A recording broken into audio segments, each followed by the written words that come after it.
Bonjour tout le monde, j'espère que vous avez réussi à vous connecter. Bienvenue à toutes et à tous et bienvenue au webinaire de rentrée de la FNSMR qu'on organise ce soir. Alors, on est ravis de vous retrouver pour lancer la saison 2021-2022 dans un contexte bien particulier. On aura l'occasion d'y revenir pendant cette heure qu'on va passer ensemble. Du coup,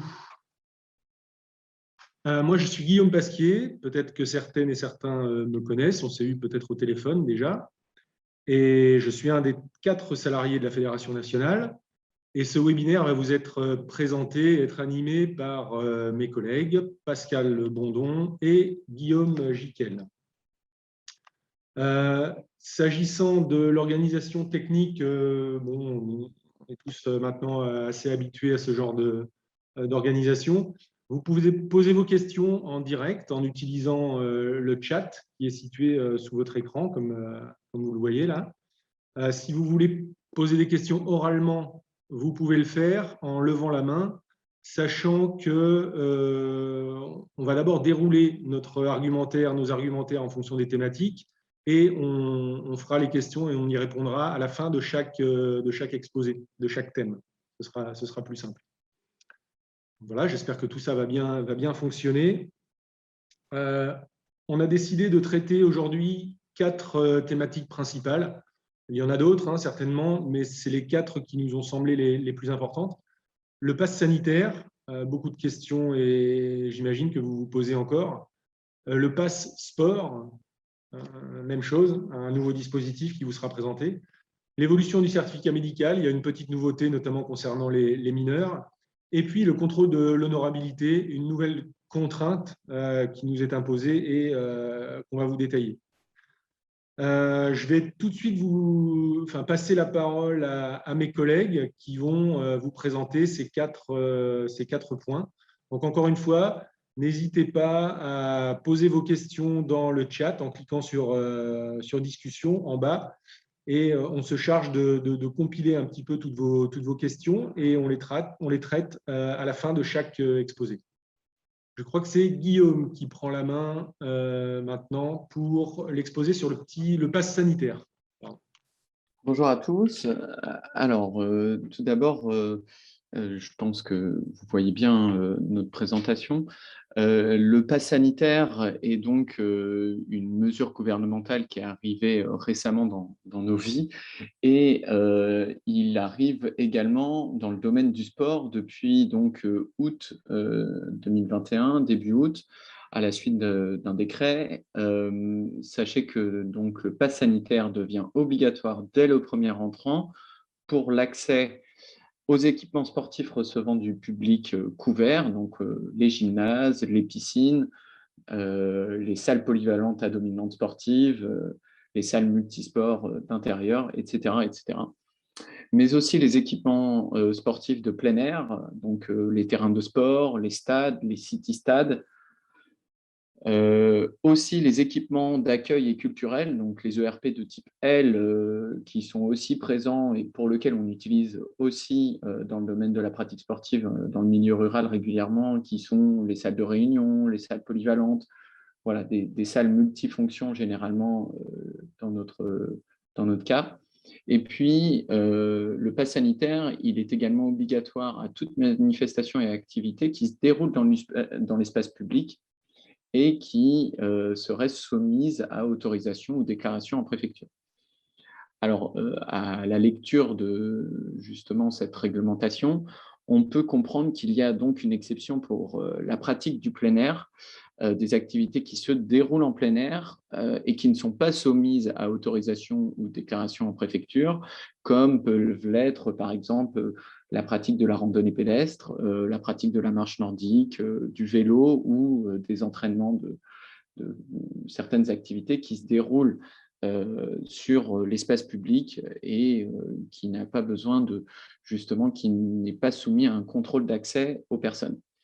De la même façon, la pratique en plein air en autonomie, tout ce qui est le jogging, la sortie en vélo du dimanche n'est pas soumis non plus à une obligation de présentation de passe sanitaire. Cette obligation, si les personnes ne s'y conforment pas, peut entraîner donc le refus d'accès à ces établissements ou à ces activités. Alors, pour bien comprendre, qu'est-ce que le pass sanitaire? Le pass sanitaire, il peut se présenter de différentes manières. Ça peut être soit un test négatif, donc PCR ou antigénique de moins de 72 heures, soit un certificat de vaccination. Ce certificat de vaccination, il est obtenu lorsqu'on remplit un schéma vaccinal complet, c'est-à-dire 7 jours après la seconde dose pour les vaccins Pfizer, Moderna et AstraZeneca, soit de 28 jours pour le vaccin Johnson & Johnson. Il peut se présenter aussi sous la forme d'un certificat de rétablissement. Donc à ce moment-là, c'est la présentation d'un test positif, cette fois-ci donc PCR ou antigénique, de plus de 10 jours et de moins de 6 mois.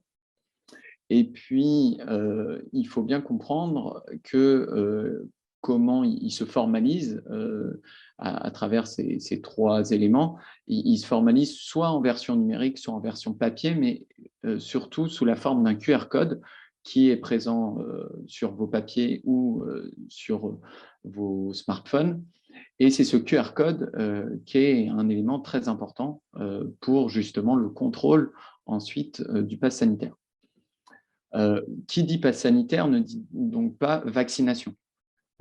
C'est important de le comprendre parce que parfois il y a l'amalgame, notamment dans les clubs, entre on demande un pass sanitaire, en fait on demande un certificat de vaccination. Non, il est totalement possible aujourd'hui de pratiquer l'activité dans ces établissements soumis aux mesures sans être vacciné. Donc voilà, il est important de comprendre ça. Des cas particuliers que vous pouvez rencontrer au sein du réseau dans vos associations, parfois la présentation d'autotests. Alors oui, les autotests aujourd'hui peuvent être considérés comme pass sanitaire à partir du moment où ils sont effectués sous la supervision d'un professionnel de santé et qu'ils sont inscrits auprès de l'assurance maladie et donc génèrent un QR code. Il faut bien comprendre que c'est ce QR code, ce petit pictogramme qui va permettre justement le contrôle et donc la validation ou non du pass sanitaire. Enfin, les certificats de contre-indication à la vaccination, c'est donc un certificat médical faisant office de pass sanitaire, prouvant que la personne ne peut être vaccinée pour des raisons médicales qui sont bien particulières et qui sont bien réglementées. Ça sera sûrement à la marge dans le réseau de notre côté. Alors, ce pass sanitaire, comment s'applique-t-il? À qui s'applique-t-il? Bien, il s'applique à tous les pratiquants majeurs depuis donc, le 9 août, à tous les salariés, bénévoles et dirigeants depuis le 30 août, et il s'appliquera à partir du 30 septembre à tous les pratiquants mineurs de 12 à 17 ans révolus. Alors, concernant ces pratiquants mineurs, notamment pour les enfants qui seraient dans leur 12e année, nous conseillons bien entendu aux associations de prendre contact avec les enfants qui auraient 11 ans et qui auraient bientôt 12 ans pour leur informer de cette mesure. Et d'ailleurs, la mesure officielle a été repoussée à 12 ans et 2 mois afin de permettre à ces enfants qui viennent d'avoir 12 ans de se conformer à la règle justement du pass sanitaire et de, pourquoi pas, justement se faire vacciner et avoir un schéma vaccinal complet. Concernant les salariés, si les salariés ne se mettent pas en règle, il est donc possible de suspendre leur activité le temps qu'ils se conforment à la règle du pass sanitaire. Alors, des particularités aussi qui, bien sûr, s'évoquent à la suite justement de ces publics, c'est de savoir, par exemple, est-ce que les accompagnants sont concernés? Eh bien oui, encore une fois, la règle n'est pas en fonction donc, de la pratique ou de l'activité, mais bien du lieu. Et donc, à partir du moment où les personnes rentrent dans l'établissement qui serait soumis au pass sanitaire, un gymnase par exemple, les accompagnants seraient donc dans l'obligation de présenter un pass sanitaire. Et puis aussi, on a entendu parler notamment en juillet des règles de jauge, la jauge des 50 personnes par exemple, ou les associations qui se demandent si, puisqu'elles sont une toute petite association, qu'elles se regroupent qu'à 6, est-ce qu'elles doivent faire appliquer cette règle? Eh bien oui, c'est dès le premier entrant, et donc il n'y a plus de question de jauge, et peu importe le nombre de pratiquants, il est également possible d'être plus de pratiquants qu'auparavant, à partir du moment où on met en place le pass sanitaire, justement, dans les établissements. Aujourd'hui, on peut aller jusqu'à 50 personnes, 100 personnes, il n'y a plus de problème de jauge. Alors, comment se passe le contrôle? Parce que c'est là où les associations sont soumises un peu à rude épreuve.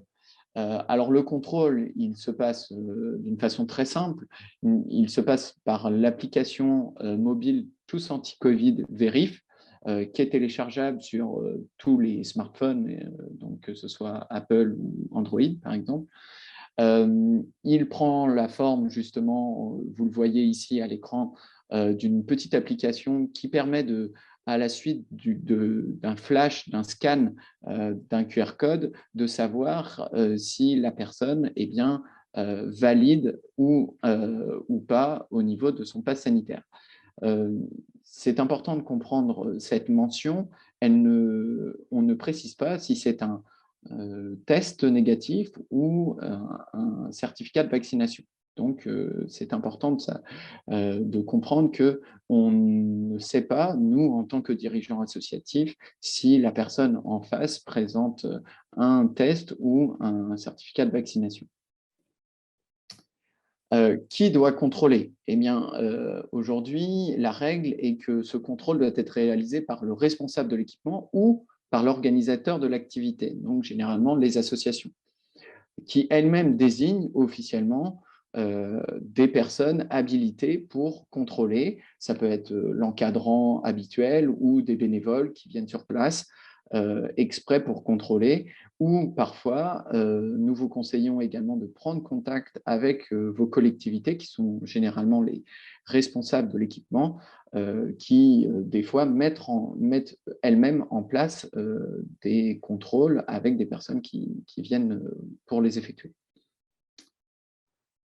Le contrôle, il doit être effectué à chaque entrée dans l'établissement, donc il n'est pas possible de conserver une trace de ce contrôle.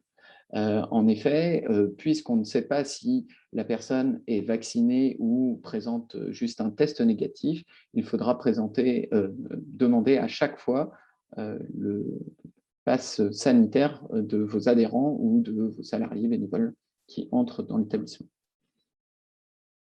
Est-ce qu'à la suite de ça, nous devons contrôler l'identité des personnes? Eh bien non, vous, en tant qu'association, vous n'avez pas autorité pour justement contrôler l'identité des personnes qui correspondraient donc à l'identité que vous voyez sur l'application Tous Anti-Covid Vérif.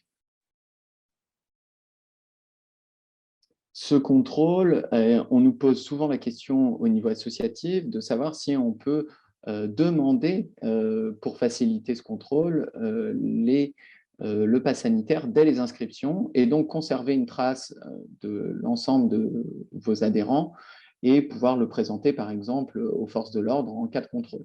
Eh bien, sachez qu'il n'est pas possible de cela pour différentes raisons. D'abord, il est interdit de conserver ces données personnelles pour la raison de la protection des données. La CNIL interdit les associations de conserver un registre, par exemple, des personnes vaccinées ou un registre des tests des personnes.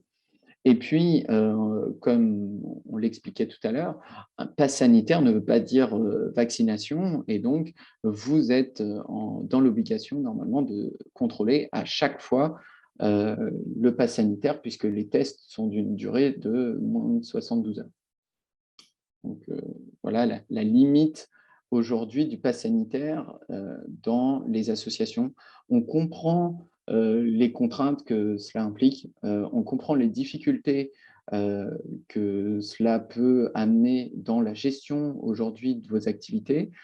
Il n'est pas interdit de se souvenir des personnes qui seraient justement vaccinées au fil des conversations, si vous en avez la preuve, peut-être si les personnes vous montrent en tout cas cela, mais il est bien entendu interdit de tenir un registre de ces personnes. Voilà. Enfin, quelles sont les obligations pour vous en tant que contrôleur? C'est donc quand même de tenir un registre des contrôles. Donc, de savoir à quelle date a été effectué le contrôle, par qui. Et puis, nous vous conseillons également de tenir un registre des personnes contrôlées, donc des personnes présentes, notamment dans le cas du suivi des cas contacts. Voilà ce qui peut être très important. On sait que ces mesures sont très contraignantes. On sait également qu'il est important de les faire respecter, puisque aujourd'hui, en tant que dirigeant associatif, vous engagez la responsabilité morale de votre association si vous ne vous conformez pas aux règles en vigueur. En effet, les amendes, par exemple, pour tenir un registre et revendre ce registre de manière frauduleuse, c'est passible d'1 an d'emprisonnement et 45 000 €, par exemple. Donc, nous vous conseillons d'être en règle de ce côté-là. Enfin, qui dit pass sanitaire dit aussi mesures barrières. Et donc, se pose la question du port du masque. Sachez que le port du masque n'est plus obligatoire dans les établissements où l'on demande le pass sanitaire. Donc, aujourd'hui, il peut être rendu obligatoire, soit par arrêté préfectoral, soit par décision de l'exploitant, donc votre collectivité, par exemple, ou soit par même l'organisateur, dans le cas de manifestations, par exemple. Sachez que le masque reste une mesure barrière efficace et bien entendu conseillée, notamment en dehors des moments d'activité et pendant les moments de rassemblement. Enfin, sachez que nous restons à votre disposition sur justement les questions liées au pass sanitaire, que nous avons édité justement sur le site internet une news de ce côté-là, que vous pouvez retrouver avec l'ensemble des informations. Il y a également un tableau de synthèse de la part du ministère des Sports qui est très bien fait et que vous pouvez retrouver à la fois sur le site du ministère et sur notre site internet. Je vais laisser justement peut-être Guillaume reprendre la main pour savoir s'il y a des questions au sujet du pass sanitaire. On sait que c'est une question qui est assez importante pour les associations et pour cette rentrée sportive aujourd'hui. Merci Guillaume, c'était, je crois, parfaitement clair. Pas de questions pour le moment. Sachez quand même que de toute façon, des questions, nous, on en a au téléphone, par mail, parce qu'on est bien conscient qu'il y a la lettre que vient de vous expliquer Guillaume, et puis il y a la réalité des choses, avec les contraintes que vous vivez, vous, au quotidien. Et du coup, n'hésitez pas vraiment à nous appeler. Nous, on relaie les informations qu'on connaît, la règle, la loi, etc. Mais on est tout à fait conscient des difficultés que ça peut créer au quotidien quand on les met en application, voire parfois de l'impossibilité pour certains d'entre vous ou certaines de les mettre en application. Donc voilà, on peut toujours en discuter au téléphone. C'est ce qu'on fait tous les jours. Pas de questions, pas de petites mains qui se lèvent pour le moment. On ne s'interdit pas de revenir, même si vous avez des questions qui viennent entre-temps, à la toute fin du webinaire, on ne s'interdit pas de revenir sur cette problématique du pass sanitaire si vous le souhaitez.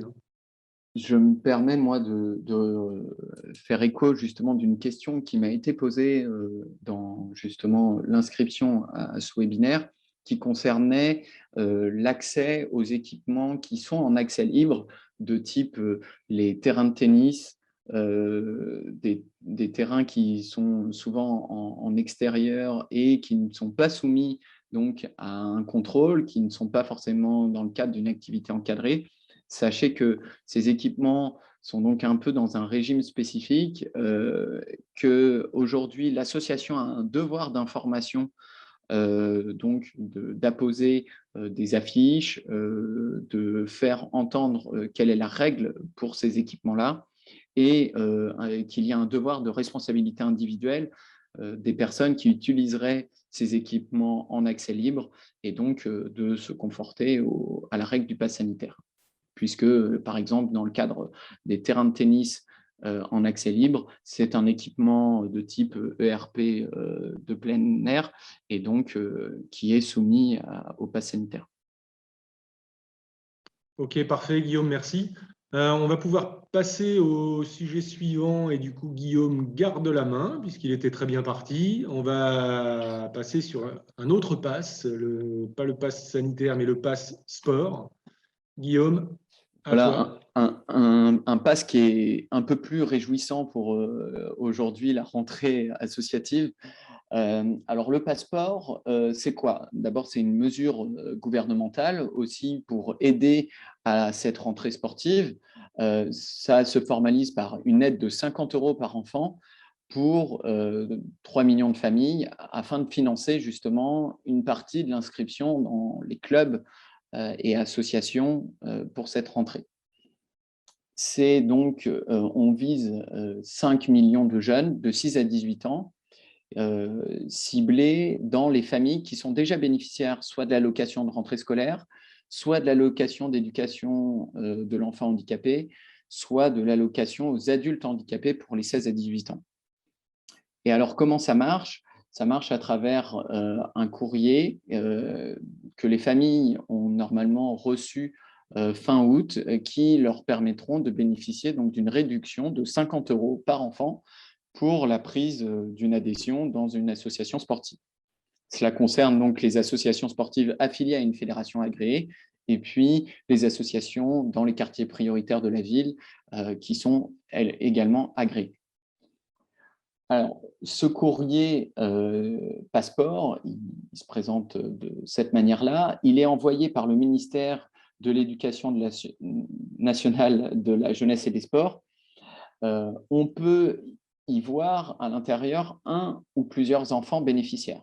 C'est la particularité, c'est un courrier par famille et non pas un courrier par enfant. Ce passeport, il peut être utilisé pour une inscription jusqu'au 30 novembre 2021. Donc, au sein de vos inscriptions dans les clubs, vous pouvez voir des familles arriver avec ce courrier jusqu'au 30 novembre 2021, et donc faire bénéficier du passeport ces familles. Je me permets d'intervenir, Guillaume, au sujet de cette date, parce que c'est vrai qu'on avait vu pas mal, assez souvent, la date du 31 octobre initialement, et d'après les dernières informations qu'on aurait, il y aurait une prolongation d'un mois. C'est pour ça qu'on a affiché là le 30 novembre. Mais initialement, la communication était au 31 octobre. Exact. Et notamment sur les courriers, vous verrez apparaître sûrement 31 octobre et non pas 30 novembre. Ils ont décidé de prolonger de ce côté-là la date d'utilisation de ce courrier. Donc, ne soyez pas surpris si vous voyez arriver des personnes avec une date écrite 31 octobre. Alors, le passeport dans l'association, comment il se formalise? Il se formalise pour l'association par la déduction de 50 € du montant de l'adhésion pour l'enfant sur présentation du courrier. C'est important, la présentation du courrier, puisque aujourd'hui, vous devrez garder ce courrier dans le cas où vous êtes, où il n'y a par exemple qu'un seul enfant sur ce courrier, et que vous êtes la seule association qui en bénéficie, ou bien dans le cas où il y aurait plusieurs enfants, il faudra à ce moment-là tamponner, surligner l'enfant bénéficiaire dans le cadre de votre association, photocopier ce courrier et rendre l'original à la famille, qui pourra l'utiliser pour l'autre enfant dans peut-être une autre association autre part. À la suite justement de cette obtention de courrier, vous pourrez bénéficier d'un remboursement de 50 € par jeune pour les associations qui se seront engagées dans le dispositif. Alors, comment on s'engage dans le dispositif? C'est notamment en se référençant sur la plateforme Le Compte Asso et par la suite en indiquant les personnes bénéficiaires du passeport dans votre association. Alors, je vous propose donc de comprendre les étapes en tant qu'association pour mettre en place le passeport. Donc, c'est d'abord disposer d'un compte sur la plateforme Le Compte Asso. Si votre association n'en dispose pas, nous pouvons vous accompagner justement à ce titre. Sachez que cette plateforme Le Compte Asso, elle est utile donc, dans ce dispositif, mais elle est également utile dans de nombreux dispositifs, notamment par exemple les subventions PSF que gère la Fédération du sport en milieu rural aussi, et d'autres subventions que les associations peuvent demander. À la suite de cela, il faudra se référencer au sein de la plateforme dans le dispositif. Il faudra ensuite donc déclarer les jeunes accueillis avant le 11 octobre une première fois, puis avant le 30 novembre. Par la suite, vous pourrez donc être remboursé à l'automne par un tiers payeur. Les tiers payeurs seront majoritairement les DOS, donc les comités départementaux olympiques et sportifs de votre territoire, ou bien les DRAGES, donc les directions régionales des sports, jeunesse et sport. Je vous propose rapidement de prendre un exemple d'une association qui n'aurait pas de compte sur la plateforme Le Compte Asso et de comprendre un peu la procédure pour justement intégrer ce dispositif passeport et pouvoir en bénéficier et faire bénéficier vos futurs jeunes adhérents. Alors, tout d'abord, il faudra se rendre sur la plateforme qui est un site internet, c'est lecomptasso.association.gouv.fr. Vous devrez créer un compte personnel. À la suite de ce compte, vous devrez y lier votre association. Donc, pour cela, il faudra indiquer un numéro RNA, qui est un numéro que vous pouvez retrouver dans votre déclaration en préfecture et au moment de votre déclaration au journal officiel aussi. Et puis, autrement, vous pouvez lier votre compte personnel avec votre association à travers un numéro de SIRET. Ensuite, quand vous aurez lié votre compte à un compte association, vous pourrez remplir les informations administratives de votre association dans la plateforme. Il faudra bien entendu justifier de certaines informations. Est-ce que vous êtes une association loi 1901 dans quel type d'activité vous faites, etc., etc. Quelles sont les personnes dirigeantes de votre association? Voilà, des informations administratives classiques.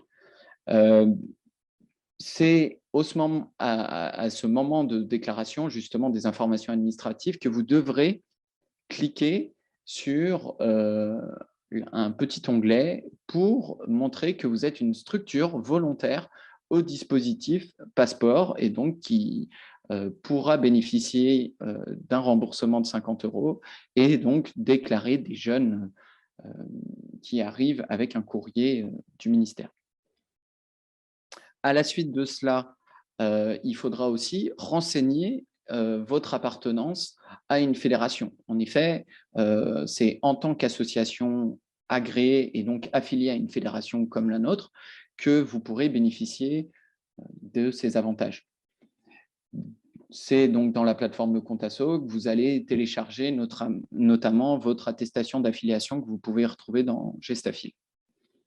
Et puis, quand vous aurez effectué donc, toutes ces informations administratives, vous pourrez demander le remboursement. Donc, c'est équivalent à demander une subvention.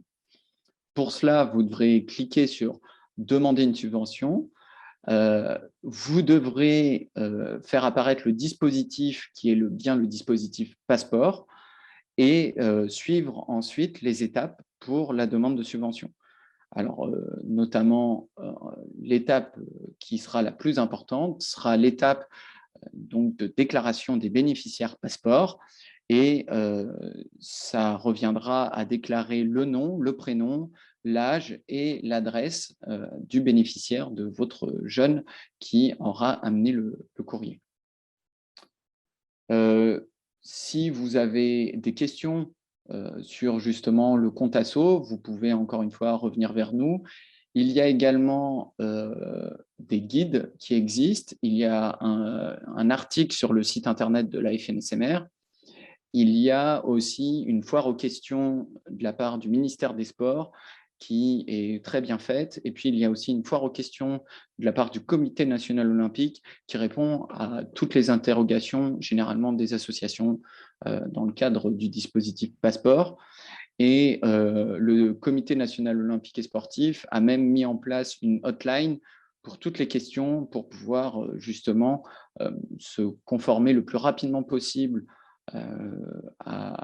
justement aux informations administratives et aux questions que vous pouvez vous poser. Et il y a donc aussi une adresse mail de contact si vous le souhaitez. Voilà. Merci Guillaume, c'était parfait comme d'habitude. Moi, juste une petite info chiffrée pour illustrer un peu ton propos. Vous avez compris là que pour bénéficier du pass sport, il fallait d'abord créer un compte dans le compte asso. Certains connaissent ou certaines associations connaissent le compte asso puisque c'est la condition de l'obtention des aides publiques dans le cadre du PSF. Mais il faut savoir qu'aujourd'hui, il y a, je crois, à peine 30% des associations, alors toutes fédérations confondues, hein, à peine 30% des associations, des clubs, qui ont un compte dans le compte asso. Donc c'est très, très, très peu. Nous, on est, je crois, à peu près dans cette moyenne-là. Moi, je vous invite vraiment à créer ce compte-là parce que de toute façon, il sera de plus en plus utilisé pour toutes les aides publiques. Donc c'est vraiment important. C'est peut-être un peu laborieux au départ parce qu'il faut rentrer des informations. Une fois que cette première étape un peu laborieuse est passée, après, c'est quand même assez simple. Et puis, le jeu en vaut la chandelle. Donc, vraiment, allez-y et relayez aussi cette information autour de vous parce que on a tout intérêt à avoir le maximum d'associations sur cette plateforme. Pas de questions, je vois, sur le sujet du pass sport, pour le moment en tout cas. On a une question sur le sujet précédent. Alors, j'interroge là mes collègues. Est-ce qu'on traite cette question maintenant ou est-ce qu'on attend la fin du webinaire? Oui, on peut en parler maintenant, même s'il n'y a pas forcément une bonne réponse. Voilà. Samy nous demande si, au niveau de l'application anti-Covid Vérif, il y a un historique des dates, en effet, et une quantité de contrôles effectués qui s'affiche. En cas de contrôle des forces de l'ordre, l'association aura-t-elle à présenter cet historique? Mais seulement le registre ou pas. On n'a pas d'informations concrètes à ce sujet-là. J'imagine que lorsque les forces de l'ordre vont venir contrôler, ils vont vérifier principalement le pass sanitaire de toutes les personnes qui sont dans l'enceinte. Je vois mal les forces de l'ordre contrôler en plus l'historique de savoir est-ce que vous avez contrôlé hier, avant-hier, la semaine dernière et autres, d'autant que plusieurs personnes différentes peuvent contrôler, avec plusieurs téléphones différents. Après, est-ce qu'ils vont contrôler si aujourd'hui vous avez fait un contrôle vous-même? Aucune idée. Je ne sais pas si les autres collègues peuvent confirmer ou ont d'autres informations. On ne sait pas, Samy, c'était pour Emma, mais c'est pareil. Moi, j'irais dans ton sens, Pascal, dans la mesure où les forces de l'ordre, si contrôle il y a, ils viennent contrôler une activité, une présence de personnes sur l'activité elle-même. Donc là, l'historique, je ne vois pas bien à quoi ça pourrait servir. C'est vraiment in situ au moment où l'activité a lieu, à mon avis. Hein. Mais encore une fois, voilà, on reste assez prudent sur ces choses-là. Sauf s'il y a un excès de zèle ou autre qui veulent contrôler si les contrôles ont eu lieu, mais là, on commence à aller loin. Et, ouais. On est bon sur le pass sport pour le coup, et même le pass sanitaire. Du coup, on va pouvoir enchaîner. Il est 19h05, on tient à peu près le timing, on est ensemble jusqu'à 19h30. Je passe la parole à Pascal pour nous parler du certificat médical pour les mineurs avec quelques évolutions. Oui, du coup, petite news pour cette nouvelle saison. Le ministère des Sports a souhaité vraiment simplifier l'accès des jeunes à la pratique sportive au sein des associations et du coup, ils ont décidé de supprimer le certificat médical pour tous les mineurs, aussi bien pour une prise de licence, c'est-à-dire la première licence, la personne arrive dans le club, mais aussi bien pour un renouvellement de licence.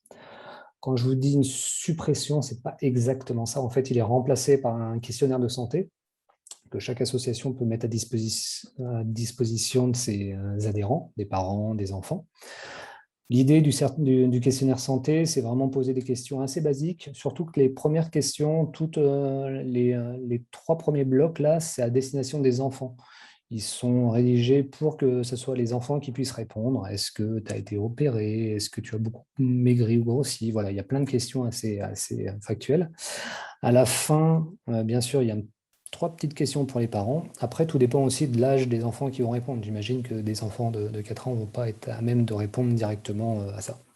Donc, dans l'idée, on donne ce questionnaire aux futurs adhérents. Il vérifie s'il répond bien non à toutes les questions. Dans ce cas, les parents ont juste à signer une attestation de santé, comme quoi la personne a bien répondu non à toutes les questions. Par contre, dès qu'il y aura une réponse positive, ben là, il y a obligation de retourner voir le médecin pour faire un certificat médical. Donc voilà sur cette nouveauté qui est assez importante parce que du coup, c'est beaucoup plus simple. On n'a plus besoin d'aller voir le médecin. Si l'enfant est en bonne santé, il n'y a aucune raison d'aller voir le médecin à ce moment-là. Du coup, je me permets juste de t'interrompre Oui. 2 petites secondes. Moi, pour livrer un témoignage personnel, j'ai un enfant qui pratique dans une autre fédération et le club lui impose le certificat médical. Je me suis fendu d'un petit coup de téléphone pour rappeler la règle à ce club qui n'a rien voulu entendre. Donc voilà, c'est à la FNSMR dans nos clubs, la règle c'est celle-là. Les enfants, les mineurs, le certificat médical n'est pas obligatoire. Sachez que dans d'autres fédérations, dans d'autres clubs, voilà, les mises à jour ne sont pas forcément encore faites. Pascal, désolé. Non, au contraire. Pour les adultes, juste je précise qu'il n'y a pas de changement. Il y a toujours obligation de présenter un certificat médical pour la première prise de licence. Et ensuite, pour la majorité des activités, le certificat médical est valable 3 ans. Il y a aussi un questionnaire santé spécifique pour les adultes qu'on connaît depuis quelques années. Et à ce moment-là, si les adultes répondent bien un non à toutes les questions, ils n'ont pas besoin de refaire leur certificat médical. Chose importante, et c'est pour vous le rappeler aussi, toutes les attestations et les certificats médicaux sont conservés par l'association. C'est à vous, vous n'allez pas nous les renvoyer ou à l'envoyer au comité ou autre. Vous les conservez bien, les originaux, vous pouvez les scanner ou autre, pour que ça prenne un peu moins de place. On conseille généralement sur les certificats médicaux de les garder au moins 3 ans, surtout s'il y a des attestations derrière. Sur les attestations, vous pouvez les garder peut-être 1 an, voire 2. On ne sait jamais s'il y a un petit problème de santé qui survient ensuite. Et enfin, vous avez la possibilité de les déclarer dans le Gestafil. Lorsque vous prenez la licence, vous pouvez cocher comme quoi si le certificat médical a été présenté ou si c'est une simple attestation. Voilà. Pour info, on a remis la page spécifique sur le certificat médical à jour sur le site internet de la fédération. Vous y trouverez notamment le questionnaire pour les adultes, là on le voit en tout petit, mais voilà, il y a un petit peu moins de questions pour les adultes avec l'attestation que la personne doit remplir s'il n'a pas besoin de me fournir un certificat médical. Et vous avez aussi le questionnaire santé pour les jeunes et l'attestation. Voilà, n'hésitez pas à vous référer à cet article qui est plutôt complet, il y a même des questions-réponses à la fin. Voilà au niveau du certificat médical, je ne sais pas s'il y a des questions particulières. Pas de questions dans le chat en tout cas. Je ne vois pas de main se lever. Ça veut dire qu'on est parfaitement limpide sur nos informations. Je précise juste cet article, vous allez le retrouver en allant dans l'adhésion et le certificat médical. Voilà. Parfait. Merci Pascal. N'hésitez pas. Bon voilà, si vous avez des questions qui viennent, là on a un dernier sujet à aborder. On peut revenir sur les 3 sujets précédents à la fin du webinaire sans aucun problème. Et même demain, voilà, vous nous rappelez, on est toujours là à votre écoute sans problème. Pascal, tu gardes la main sur le contrôle de l'honorabilité des encadrants et des bénévoles. Sujet un petit peu plus touchy, un peu pénible. À toi. Oui, en fait, comme vous le savez, vous avez sans doute entendu un petit peu la presse ces derniers mois, ces dernières années, il y a eu pas mal de révélations d'affaires sur des violences sexuelles qui ont été commises par différentes personnes, des entraîneurs, peut-être des encadrants différents, des gérants et autres. Et force de ça, les fédérations sportives et même les pratiquants ont demandé qu'il y ait un contrôle un peu plus poussé sur ces personnes-là. Et les textes de loi existaient déjà. Il y a une obligation légale qui interdit aux personnes qui sont éducateurs sportifs, qu'ils soient bénévoles, salariés ou les dirigeants des associations, les membres du bureau, le président, le trésorier et autres, d'exercer leurs fonctions s'ils ont fait l'objet d'une condamnation pour tout crime et certains délits. La limite à ça, c'est actuellement, les contrôles se faisaient de manière très minime, dans le sens où il fallait que ce soit les personnes, le gérant de l'association qui aille vérifier si un de ses encadrants bénévoles avait déjà été condamné ou autre. Et le ministère a essayé de pousser un peu en faisant ce contrôle automatisé. Et automatisé sur deux personnes, on va dire les dirigeants de l'association. Donc là, c'est vraiment les membres de votre comité de direction, l'administration, le bureau, et aussi les encadrants bénévoles. Ça touche vraiment, ce contrôle automatisé va toucher ces deux personnes. Sur les encadrants professionnels, il y a déjà un contrôle qui est fait en amont par les services de l'État. C'est notamment sur la carte professionnelle. Vous savez, tous les ans, tous les encadrants professionnels salariés doivent avoir une carte professionnelle pour encadrer. Et cette carte est vérifiée tous les ans. Il y a un contrôle au niveau du fichier du ministère, voir s'il y a des personnes qui ont commis des délits. Et entre-temps, nous, on conseille à toutes les associations de vérifier tous les ans, une fois par an, ça peut suffire, s'il n'y a pas eu de problématique par rapport à ça. Il y a un site spécifique où on peut faire une recherche très simple. Vous saisissez simplement le nom, prénom de votre éducateur, votre encadrant salarié, et automatiquement, vous allez avoir, d'une part, si sa carte professionnelle est toujours à jour, est toujours valable, et d'autre part, s'il y a eu des limitations ou pas sur sa pratique. Voilà sur ces encadrants professionnels. Comment ça se passe? En fait, ce contrôle automatisé, nous, fédérations, on doit envoyer la liste de tous les encadrants bénévoles et tous les dirigeants au ministère des Sports. Un envoi sécurisé qui est réalisé par juste deux référents de la fédération. Tout le monde n'a pas accès à toutes ces données un peu sensibles et autres. Le ministère va vérifier ces personnes s'ils ne sont pas inscrites sur deux fichiers. D'une part, le FIGES, c'est un fichier judiciaire automatisé des auteurs d'infractions sexuelles et violentes, voir et contrôler aussi au niveau des fichiers des cadres interdits. Ça, c'est plutôt au niveau des préfectures, où des fois, il y a des encadrants ou même des dirigeants du coup, qui sont interdits de pratique. Donc, il y a une vérification informatique. Du coup, on envoie un fichier, ça mouline dans une machine et après, ça ressort. Et ensuite à ça, il y a un retour de ce contrôle. 3 possibilités. Si le contrôle est négatif, c'est-à-dire que si la personne n'a pas commis de délit, n'est pas inscrit dans les fichiers, il n'y a aucune notification. L'association ne va rien recevoir de particulier. Tout se passe bien. Par contre, s'il y a un contrôle positif, comme quoi l'une des personnes est malheureusement inscrite sur un de ces fichiers, il y a une notification à l'intéressé, à l'association et à la fédération. Là encore, pas l'intégralité de la fédération, c'est uniquement les 2 référents de la fédération qui ont accès à ces données sensibles. Qu'est-ce qui se passe? Le licencié ne peut plus exercer en tant que dirigeant ou en tant qu'encadrant bénévole. Là, il faut vraiment arrêter tout de suite. Par contre, éventuellement, le licencié peut continuer ses activités sportives dans le club. Il peut continuer en tant que pratiquant sans problème à partir du moment où il ne dirige pas, il n'est pas membre du bureau ou encadrant bénévole. Dernier petit problème qui peut survenir, c'est quand le contrôle qui est automatisé n'arrive pas à reconnaître la personne.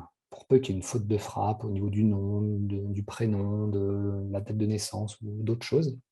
À ce moment-là, le ministère nous renvoie un fichier en disant « Attention, ces personnes, on n'arrive pas à les reconnaître, merci de les corriger ». Donc nous, on va devoir se rapprocher de chaque association et vérifier et corriger des éventuelles fautes de frappe pour qu'on puisse faire un contrôle complet de toutes les personnes. Voilà au niveau du contrôle. Sur la responsabilité de l'association, c'est quand même assez important, cette chose-là. Si les dirigeants et les encadrants continuent à exercer, au niveau de l'association, il y a une mise en demeure qui peut être prononcée, voire une fermeture de l'association. Et au niveau de la personne en elle-même, une peine d'emprisonnement d'1 an et jusqu'à 15 000 € d'amende. Voilà. Et autre sujet, il faut faire attention, même si ça sera mineur, si vous transmettez l'identité d'une personne qui n'est pas concernée par ce contrôle, un simple pratiquant de votre association qui ne devrait pas être contrôlé, là, vous encourez là aussi une sanction qui peut aller jusqu'à 5 ans d'emprisonnement et 300 000 € d'amende. Voilà. Donc là, il faut simplement déclarer les dirigeants et les encadrants bénévoles. Comment ça se passe? Ça va être via Gestafil qu'on va centraliser ces informations-là. Ce qu'on a fait dans un premier temps, on a mis à jour les statuts lors de la prise de licence. Vous saviez, avant, on mettait juste nom, prénom, etc. On pouvait éventuellement compléter s'il était membre du bureau ou encadrant ou responsable d'activité. On s'était limité à ça. Là, on a rajouté différents champs. Vous voyez, là, il y a pratiquant, bénévole, membre du bureau, etc. Les 2 seuls statuts qui vont être concernés, c'est les membres du bureau et les encadrants bénévoles. À partir du moment où vous cochez membre du bureau ou encadrant bénévole, le formulaire va se développer et va rajouter quelques champs supplémentaires. Ces champs sont relativement simples. Vous voyez là, on a coché membre du bureau et encadrant bénévole. On peut cocher l'un des deux. De toute façon, le formulaire s'agrandit de la même manière. Il y a une petite zone d'information, comme quoi il y aura un contrôle qui va être fait. On demande au niveau des nouveaux champs le nom de naissance, c'est-à-dire que le nom qui est précisé sur l'acte de naissance, notamment pour les femmes qui sont mariées ou des choses comme ça. Le nom de naissance est bien le nom qui est sur l'acte. Le nom d'usage, c'est le nom que porte la personne tous les jours. Donc si c'est une femme qui est mariée, ça peut être le nom de son mari. Les autres champs, du coup, c'est le pays de naissance. Pour la France, on rajoute le département de naissance ainsi que la ville de naissance. Voilà, ça c'est pour les personnes qui sont nées en France. Pour les personnes nées à l'étranger, c'est un peu particulier, c'est un peu plus embêtant. Il nous faut toujours le nom de naissance, le pays de naissance, la ville de naissance, le prénom du père, le nom du père, le prénom de la mère et le nom de la mère. Voilà, donc voilà, si la personne est née à l'étranger, encore une fois, tous les champs sont obligatoires. Donc avant de prendre la licence pour l'un des membres de votre bureau ou un encadrant, allez rechercher l'information parce que ça va vous bloquer dans la saisie. Je vous donne simplement les deux référents de la fédération, qui est Philippe Delhomme, le directeur, il y a son numéro de téléphone et moi-même. Donc, si vous avez des questions, des remarques par rapport à ce contrôle de l'honorabilité, n'hésitez pas à nous contacter. Voilà, donc je pense qu'on a fait à peu près le tour. Je ne sais pas si il y a une question particulière. Il y a une question dans le cadre des auto-entrepreneurs. C'est vrai que les associations font appel à des intervenants extérieurs qui peuvent être auto-entrepreneurs. Vous me dites, les gars, si je me trompe, mais l'auto-entrepreneur, en principe, il a une carte professionnelle. D'une part, voilà, il y aura déjà eu un contrôle en amont. À vous de vérifier vraiment s'il a sa carte pro pour qu'il puisse encadrer, c'est important. Et après, d'autre part, tout dépend si vous le licenciez ou pas. Si vous ne le licenciez pas, il n'y a pas de contrôle particulier à faire. Le contrôle est vraiment sur les personnes qui sont licenciées auprès de la fédération. Et bon, en attendant peut-être d'autres questions, si vous voulez, on met l'accent là-dessus quand même. On est une fédération multisport, plutôt voilà, loisirs, convivialité, etc. Sincèrement, je pense qu'on est touché de la même manière que les autres fédérations. Ce serait vraiment une erreur de penser que, voilà, parce qu'on est une fédération avec des valeurs un petit peu différentes, on passerait à côté de tout ça. Non, vraiment, des personnes malveillantes et dangereuses, il y en a partout. Et du coup, vraiment, il y a une vigilance à apporter au quotidien et vous, de proximité surtout, sans foutre la trouille à tout le monde, hein, c'est vraiment pas le but. Mais il y a une vraie responsabilité, hein, Pascal en a parlé, et votre responsabilité, c'est ce minimum de surveillance. Et moi, je voudrais rajouter quelque chose, justement, c'est ce minimum de surveillance, il vient aussi par le minimum, on va dire, de sérieux dans des fois, justement, l'inscription des personnes dans Gestafil. Parce que voilà, on ne sait pas encore comment ça va se passer puisque c'est la première année que ce contrôle automatisé va être mis en place, mais on espère justement avoir le moins de retours possible envers les associations, notamment dans les problèmes des fois de faute de frappe, en tout cas d'impossibilité d'identification des personnes. Et plus on sera sérieux de toutes parts, plus ça se passera bien. Et je suis convaincu que, par exemple, l'année prochaine, on sera très facilement en règle de ce côté-là. Oui, ça sera bien sûr plus rapide parce que l'année prochaine, on aura toutes les informations. Il y aura juste à renouveler la licence de la personne. Et le contrôle, par contre, il sera fait tous les ans. Vraiment, tous les ans, on va être obligé de refaire un contrôle. Mais pour vous, ça va être totalement transparent à partir du moment où les données sont saisies et enregistrées dans Gestafil. Et si c'est les mêmes personnes, bien sûr. Si c'est des nouvelles personnes qui arrivent au sein du bureau ou en tant qu'encadrant, ben oui, il faudra aller rechercher ces informations-là. Alors, parmi les commentaires qu'on a eus, notamment au téléphone, c'est vrai que c'est une contrainte supplémentaire. On en rajoute toujours. La barque commence à être bien lourde pour les responsables associatifs. Oui, c'est vrai, on l'entend et c'est une réalité, clairement. Après, on ne demande pas énormément de choses non plus. Pascal l'a expliqué, hein, c'est le nom, le prénom, l'adresse, hein. Je crois que c'est, en tout cas pour les personnes nées en C'est France. surtout, en plus, les informations qu'on n'avait pas, c'était pays de naissance, département de naissance, ville de naissance, et Oui, voire voilà. nom de naissance pour les femmes. Donc, c'est pas non plus, voilà, c'est des informations que vous pouvez avoir très rapidement. On ne rentre pas dans l'ordre de l'intime absolu et les données sont croisées avec le ministère de l'Intérieur. Voilà. En gros, il y avait des trous dans la raquette, on essaie de resserrer les mailles. Alors, ce n'est pas nous, hein, c'est l'État. Et finalement, la cause le justifie, hein. On souhaitait justement vous en parler pour le début de saison parce qu'on sait que ces informations, vous les récupérez généralement au moment des bulletins d'adhésion et que parfois ces informations ne sont pas demandées à la base. Donc voilà, c'est bien d'y penser parce que c'est toujours plus compliqué d'aller chercher ces informations par la suite que de les demander dès la rentrée. Voilà, s'il y a des comités qui sont présents justement avec nous, c'est aussi bien de faire justement propager l'information auprès de vos associations et de voir justement comment ça se passe de leur côté dans les bulletins d'adhésion, aussi bien donc pour ce contrôle de l'honorabilité que pour, par exemple, la mesure passeport ou pour le certificat médical qui s'intègre directement dans le cadre de vos adhésions. Donc, je ne vois pas de questions complémentaires. On a tenu les délais, c'est plutôt une bonne nouvelle. On ne s'interdit pas de reproduire un peu l'exercice. C'est des choses nouvelles qu'on est en train de mettre en place. On défriche un petit peu, ça s'est plutôt pas mal passé. Donc, on refera certainement ce genre d'exercice sur d'autres sujets. Et on est toujours à votre écoute par mail, par téléphone. N'hésitez pas. Il est temps de se quitter. Tout va bien pour tout le monde? Eh bien, merci pour vos commentaires. Et ben, on vous souhaite en tout cas un bon début de saison. On sait que ce moment est particulièrement attendu par les pratiquants, par les dirigeants. C'est des moments intenses mais intéressants parce que c'est là où on retrouve nos activités. Donc voilà, bon courage à tout le monde et ben, à très vite.